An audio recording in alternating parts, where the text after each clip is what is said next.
बहुत समय पहले भारत भूमि पर धर्मनगरी नामक एक समृद्ध राज्य था। इस राज्य के राजा महाराज धर्मेंद्र न केवल अपनी वीरता के लिए प्रसिद्ध थे, बल्कि अपनी प्रजा के प्रति समर्पण और उनके कल्याण के लिए भी जाने जाते थे। बाल्यावस्था से ही धर्मेंद्र अपने गुरु वशिष्ठ से प्रेरित थे। गुरु ने उन्हें सिखाया था, एक सच्चा राजा वह होता है जो स्वयं को प्रजा की सेवा में न्यौछावर कर दे। धर्मेंद्र ने इसे अपने जीवन का आधार बनाया, लेकिन उनकी सबसे बड़ी चुनौती तब आई जब पड़ोसी राज्य राक्षसपुर के क्रूर राजा विक्रमदुर्ग ने धर्मनगरी पर आक्रमण करने की धमकी। धर्मेंद्र के पास केवल दो विकल्प थे, आत्मसमर्पण या संघर्ष।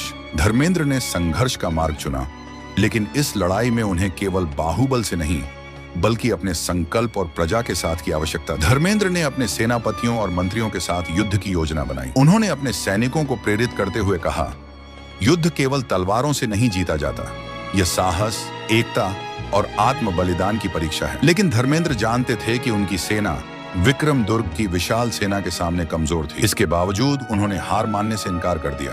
धर्मेंद्र की पत्नी राजकुमारी वाणी युद्ध में उनकी सबसे बड़ी सहयोगी बनी। उन्होंने राज्य की महिलाओं को संगठित किया और उन्हें रसद तैयार करने, घायल सैनिकों की देखभाल करने और जासूसी का काम सौंपा। वाणी ने धर्मेंद्र से कहा, जब तक हमारे दिलों में आशा है, कोई दुश्मन हमें नहीं हरा सकता। युद्ध के दौरान धर्मेंद्र के सेनापति और कई सैनिक घायल हो गए। राज्य के भोजन और धन के भंडार समाप्त होने लगे। विक्रमदुर्ग ने अपनी जीत सुनिश्चित मान ली और संदेश भेजा, आत्मसमर्पण करो धर्मेंद्र, अन्यथा तुम्हारा राज्य नष्ट हो जाएगा। धर्मेंद्र ने उत्तर दिया, हम मिट जाएंगे, लेकिन धर्मनगरी के सम्मान को कभी नहीं खोएंगे। एक रात धर्मेंद्र चिंतन कर रहे थे। उन्होंने महसूस किया कि केवल युद्ध कौशल पर्याप्त नहीं है, उन्हें अपनी प्रजा का विश्वास और उनकी शक्ति चाहिए थी। उन्होंने एक सभा बुलाई और कहा, यह युद्ध केवल मेरा नहीं है, यह हमारा है। क्या आप अपने बच्चों और आने वाली पीढ़ियों के लिए एक स्वतंत्र और गर्वित धर्मनगरी छोड़ना चाहते हैं? प्रजा ने उत्साह से उत्तर दिया, हम आपके साथ हैं महाराज। इस एकजुटता ने धर्मनगरी को नई ऊर्जा दी।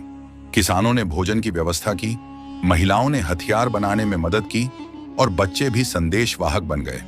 धर्मेंद्र ने एक नई रणनीति तैयार की, छापामार युद्ध। विक्रमदुर्ग की विशाल सेना को छोटे छोटे समूहों में बांटकर हराने की योजना बनाई गई। आखिरकार वह दिन आ गया जब धर्मनगरी और विक्रमदुर्ग की सेनाओं के बीच निर्णायक युद्ध हुआ।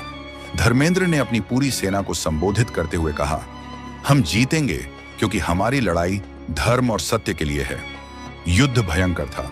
धर्मेंद्र ने स्वयं विक्रमदुर्ग को चुनौती दी और एक लंबी लड़ाई के बाद उन्हें हराया। विक्रमदुर्ग की सेना ने आत्मसमर्पण कर दिया।